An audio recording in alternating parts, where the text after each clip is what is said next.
Hello vinyl community, it's me Roger back with another video. Just got back from Knoxville, Tennessee, where me and Liz went to the Big Ears Festival.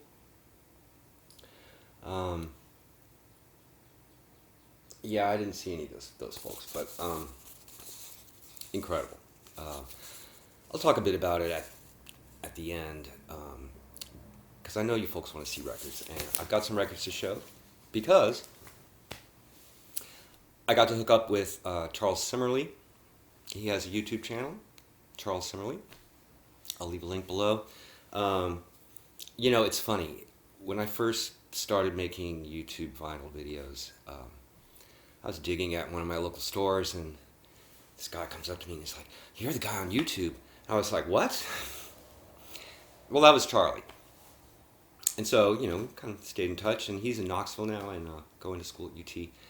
And I texted him saying, you know, can you recommend some record stores? Because, you know, that's what I like to do when I go to different cities. I know that's what many of you like to do as well. He was kind enough to say that he would pick me up at my hotel and take me around to his favorite record stores. So awesome of you, Charlie. I really appreciate it. It was so much fun, and really good record stores. So I'm going to show what I found. Now, I've been on kind of a vinyl diet, so I don't feel bad about the damage done here, because check it out.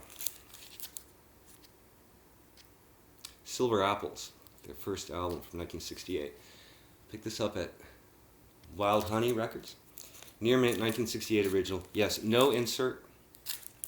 But the cover is super nice for being this foil stamp thing, and the vinyl looks unplayed. I know I haven't listened to it yet, but they had the Phoenix reissue sitting right next to it for, you know, a little less than half of what, you know, a minty original. I was like, I'm never going to see a minty original. So turns out one of the main guys was from Knoxville, Tennessee. So maybe there's a lot of these lurking around there. I don't know. But this was by far the score of the trip. And, you know, I even had to post a picture of it on Facebook because it's a cool record. You know, early electronics in a rock context. Really cool stuff.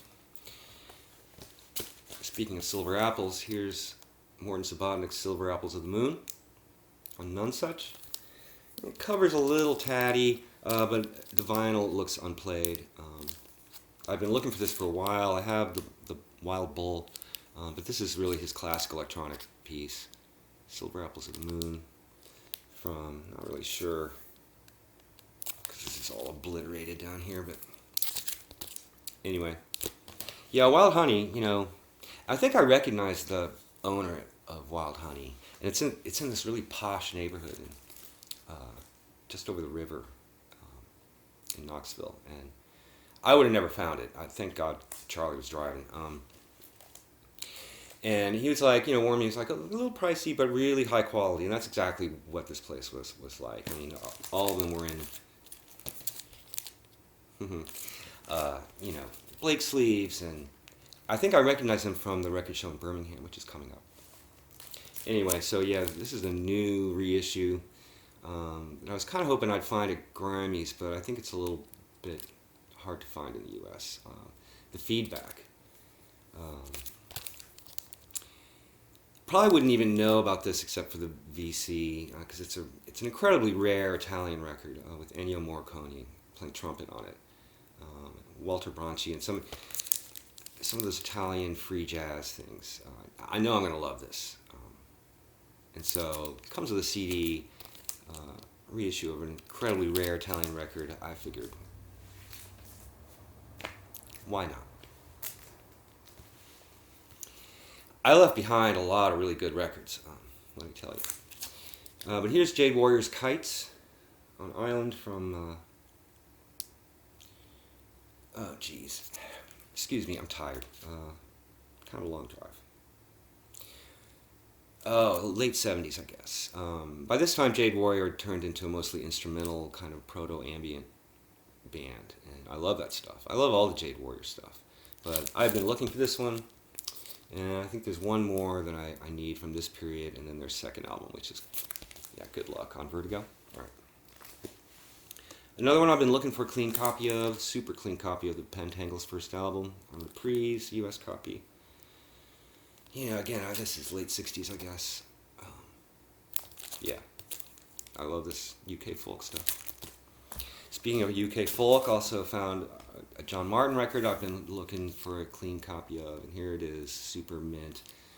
Solid Air on Island from, 73. There we go, 73.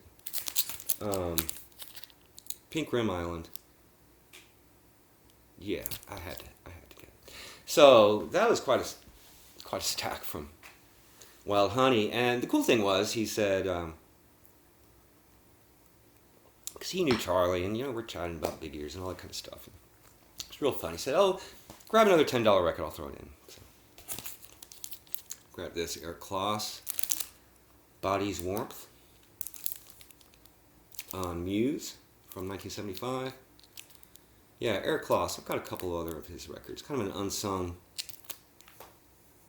alto sax player. Barry Miles plays piano, electric piano, and synthesizer. That was encouraging. Vic Juris on guitar, Harvey Schwartz on electric bass, Terry Silverlight on drums. Yeah, I bet this is going to be great. And to get it for free, it was nice. Awesome place, really. And he's got an Instagram account and took a picture of me and Charlie holding up our loot, put it up on his Instagram page. That was cool. So the next place we went was Raven's Rarity, something like that. I think I have a card someplace. Couldn't tell you where it was. And it was a cool little store. Not as curated as Wild Honey, but I found some great stuff. They had both of those stores had a big. If you like big ears, here's the weirdo stuff. And found a couple things in the weirdo bin. Stockhausen, Ceylon Bird of Passage on Chrysalis from 1975. Yeah, Stockhausen. Love it. I mean,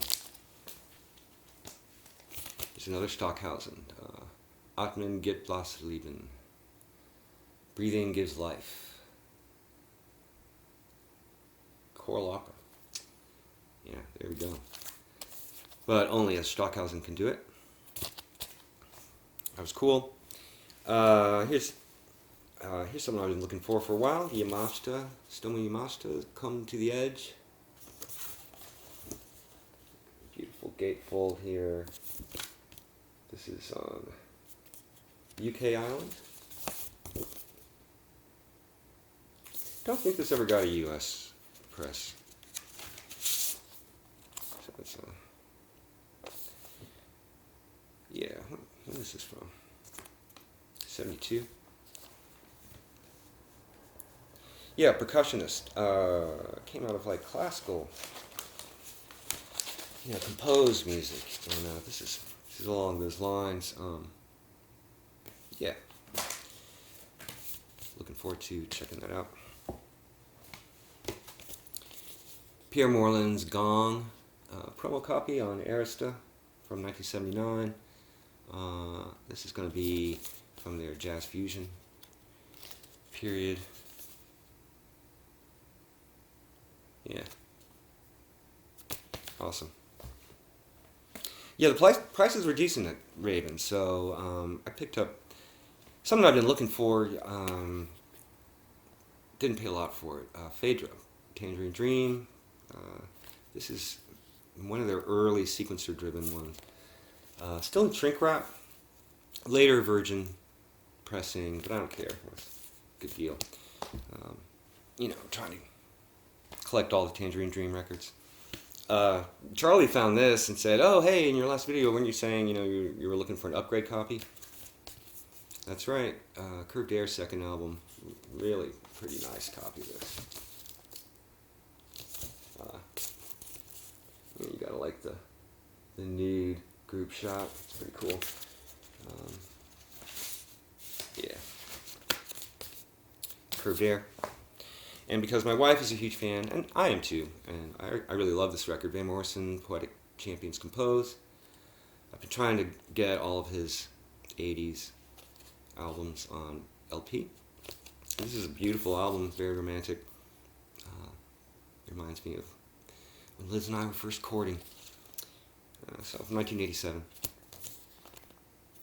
Beautiful. So that was what I got at Ravens. And then finally he's like, oh, well, this other place, what was it called? Lost and Found. Was nearby, so let's go check that out. And he had to get to class, and I kind of blew off a performance that I wanted to see to it, but it's fun digging for records. And so, yeah, Lost and Found, in kind of this funky little house, and kind of place where it would have been worthwhile to really dig, but didn't really have the time, so could only sort of cursorily thumb through the bins. But, you know, I found some things. This being kind of the coolest thing. Stivell, Alan Stivell. Really beautiful, minty copy of this live album on Fontana. Early 70s. So he's a Celtic harpist and plays other things, flute, bagpipes. Yeah, I have a couple other of his records, so let's like to add this. It looks like it would be along the same lines as those others. I like them a lot. Cheers, VC.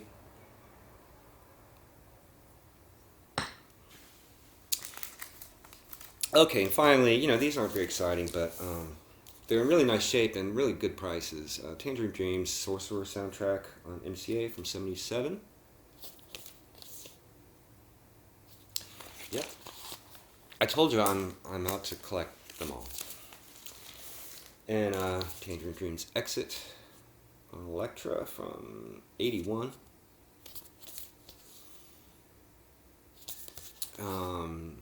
Yeah.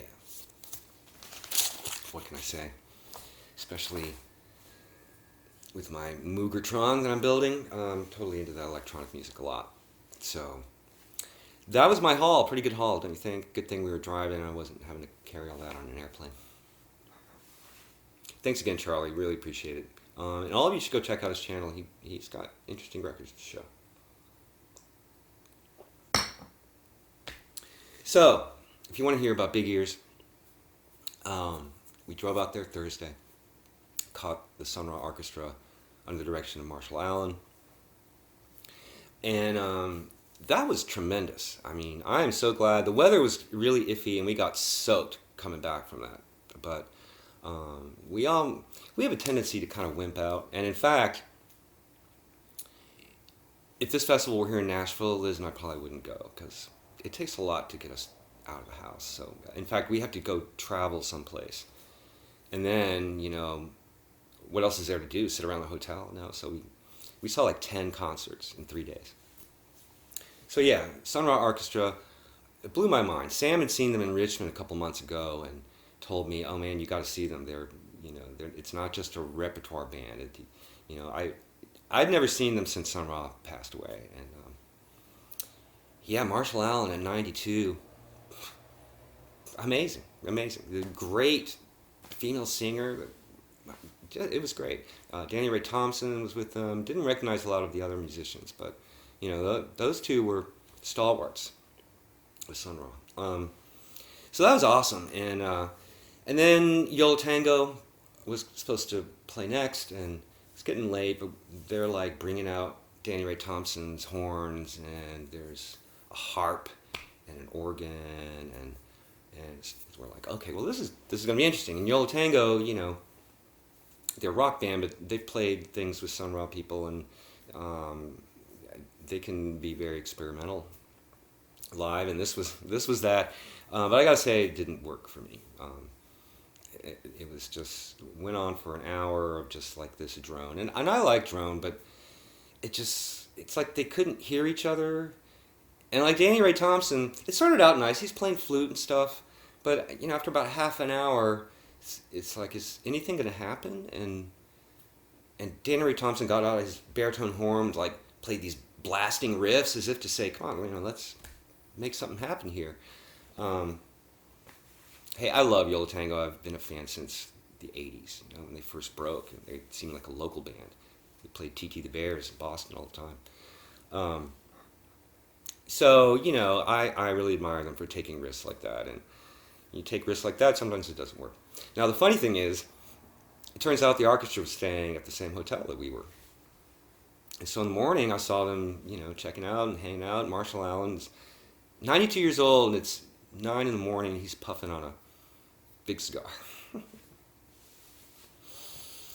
And so I talked to some of them. I tried to talk to Marshall Allen, and Sam warned me, it wasn't that he was unfriendly, but he just gave me this intense look, like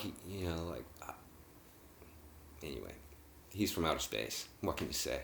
But I wound up chatting with Danny Ray Thompson. He was super nice, super friendly, and sort of said, "Oh, I liked how you were trying to make something happen with Yo La Tengo, and I'm a huge fan." Blah blah blah blah. And he kind of chuckled, and he sort of agreed. And he's like, "Well, it was their gig, So yeah, that ended about midnight, 1 in the morning, maybe something like that, and it was pouring rain. I mean, just ridiculous. And it was about a 15-minute walk back to the hotel, and we were completely soaked. It was ridiculous. Oh well. So I might have to look at this and remind myself of just all we did. So that was Thursday, and so Friday I got to go digging with Charlie. Thanks again, Charlie. I got back in time to see, Chris Abrahams played a solo piano set. I saw about a half of it, but I got to buy this from him personally. It was kind of fun. He's a really nice guy. This is Fluid to the Influence, I think is his new solo album. Really interesting. Electronics and some noise and some piano, and listen to this right when we got home, and beautiful album. And his solo set was really, really beautiful. He the Necks were in town. He's in the Necks. Didn't get to see them. Beautiful, kind of minimalist. He would get these patterns going, and then they would sort of go out of phase, and very subtle and mesmerizing. It was really sad we had to leave, but it was not sold out on Friday, but it was crowded, so we had to get in line to go see Anthony Braxton's 10+1 Tet at the Bijou Theater at 4 o'clock. And that was freaking incredible, and that's the reason why we went to Big Ears, was to go see Anthony Braxton, who never, ever, ever plays in the U.S. I'm lucky I saw him down in Tuscaloosa once last year. And plus, I know some of the musicians that play with him, Mary Halverson and Ingrid Laubrock, and it's nice to get to see them and say hello. And it was incredible. I'd never seen any of his large ensembles. I have many recordings, but it was so interesting to watch not only how it worked, to sort of figure out what's going on, but just to see how much fun they're having. I mean, there were so many smiles on stage, and Braxton has this reputation outside of people who don't like him or don't listen to him as being really super serious, and he is very serious about what he's doing, but they were having so much fun. And the response by the packed crowd, I mean, they had to turn people away, was huge, and he was visibly moved when he came out to they don't do encores, but he came out and took a bow. He really seemed to appreciate it. But yeah, you can't see him in the U.S.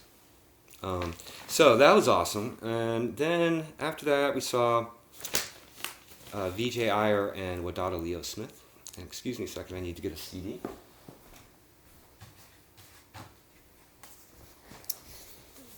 This was also at the Bijou Theater, lovely, vaudeville theater. So they were playing music off their new ECM CD, A Cosmic Rhythm with Each Stroke. It was beautiful, very ECM. And I love how Vijay Iyer incorporates electronics with his piano, and he played a little electric piano with some delay and stuff. And And Wadada Leo Smith is one of my favorite trumpet players. Just has the most beautiful tone. Yeah, this was amazing. And so they were selling CDs and signing them. So I got both of them to sign this CD, and I'm going to send this to Ben Costello. Ben, if you're watching, I apologize for not sending you that Susan Alcorn CD yet, but to make it up for you, I'm going to send this as well, and it will be in the mail this week, I promise. I know you like signed things, and I know you like ECM. This is a beautiful record. Yeah, that was great.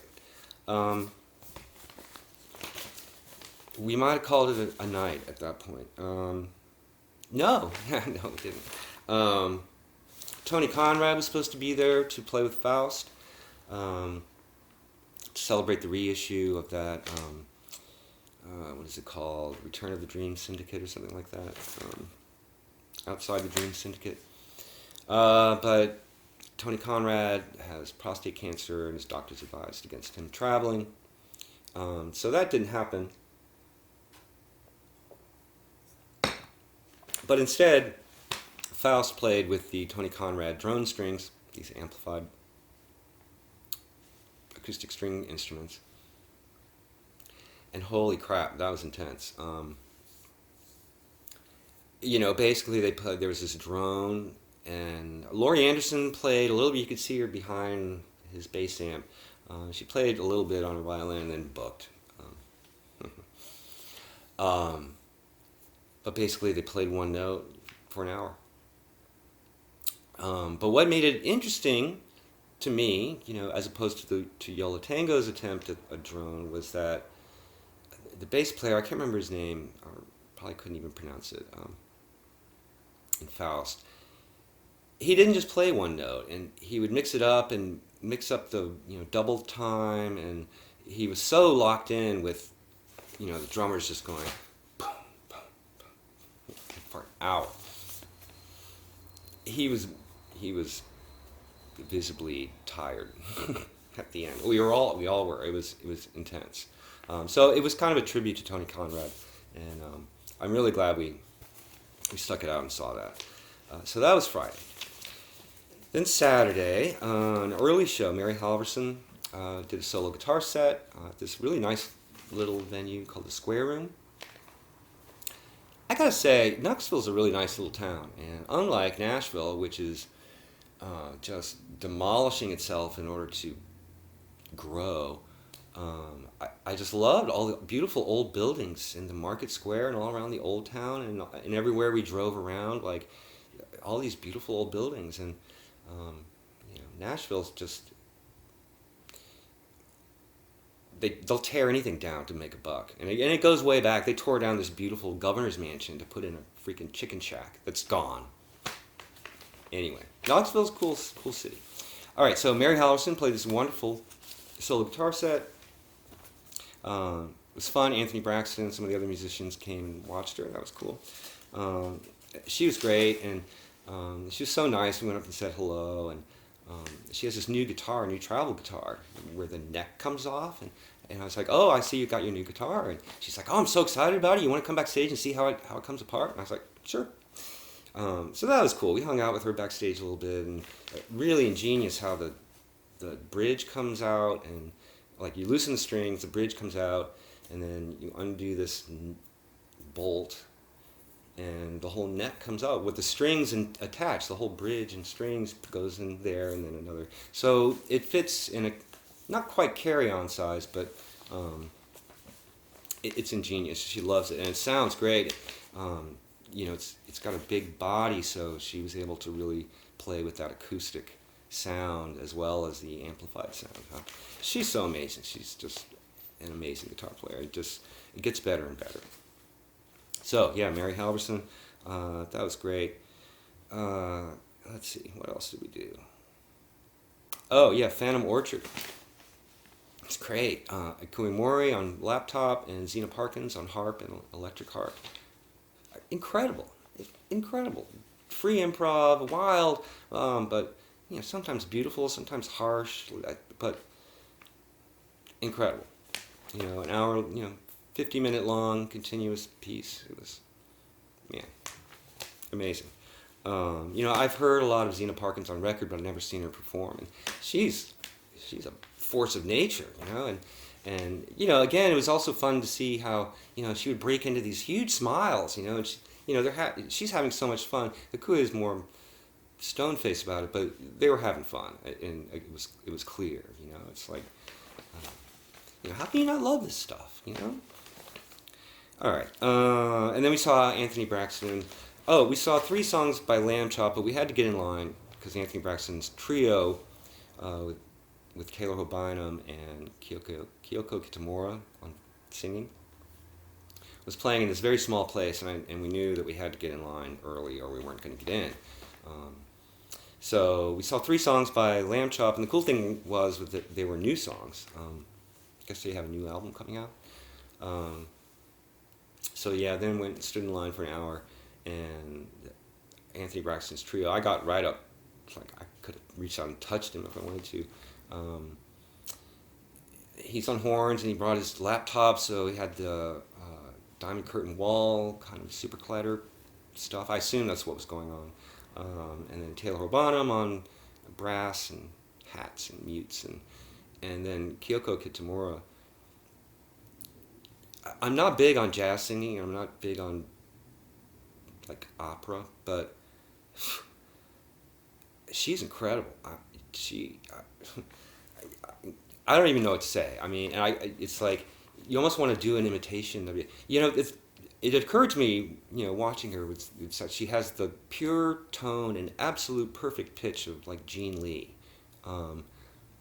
combined with the wildness of Yoko Ono. But the control, it's just amazing, really. And so I'm kind of friendly with her, and so I got to chat with her afterwards, and I was like, you blow me away, and she's like, well, I'm one of the few musicians without any credentials or degree, and I'm like, what do you mean, really? And she said, well, I took some piano lessons when I was young, but she was like a foreign correspondent. She was a war correspondent for a while, and kind of fell in with these people, and has taken some vocal lessons, but is largely untrained. I just amazing. Just again, a force of nature. Here's to women in jazz. I mean, they're really who are moving it forward, I think. Got to see Ingrid Laubrock. She gave me a little hug after the Braxton Tentet thing. But she had to take off back to New York, and then she's off to Europe, I think, with the Tom Rainey Trio. Incredible. Really, I'm honored to actually know some of these amazing musicians, and it was really,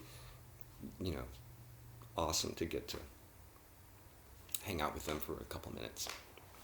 So, yeah, Anthony Braxton, that was incredible. Then, let's see. We had to make some choices, I couldn't see everything. I really wanted to see Sun. And it was originally scheduled to be really late and at this really tiny venue, and it was like, well, I'm not doing that. But then they moved it to an earlier time at the big Tennessee State Theater, which is beautiful, beautiful old theater. I mean, again, I don't think Nashville has any of its old theaters anymore, but I saw Opeth and Mastodon there a few years ago. So I was like, I gotta go see that. And they went on an hour late, which was kind of annoying. It's kind of rock star bullshit, I thought. But yeah, I can't imagine seeing them in a small place. I mean, you would have to wear like those things that people who work on runways wear, ear protection. I mean, and the bass was so. It was rattling your whole body rattled. The whole building was just vibrating for an hour. No, it was almost 2 hours straight. Whew. And it wasn't like bad sound. It was just huge. In a small room, it would be too much. I mean, I can't even imagine. But it was almost too much. and we were sitting way up in the balcony. I'm like, most of the time I wanted to get close, but I'm like, not for Son. No, let's go up in the balcony and get as far away from those amps as we can. Like 16 gigantic bass amps. And yeah. By the end of it, a lot of people left, to be honest. But by the end of it, we were staggering out of there, and your whole body was still like vibrating, and I felt like my head was like full of cotton. It, it was an experience, but we were blown out by that time.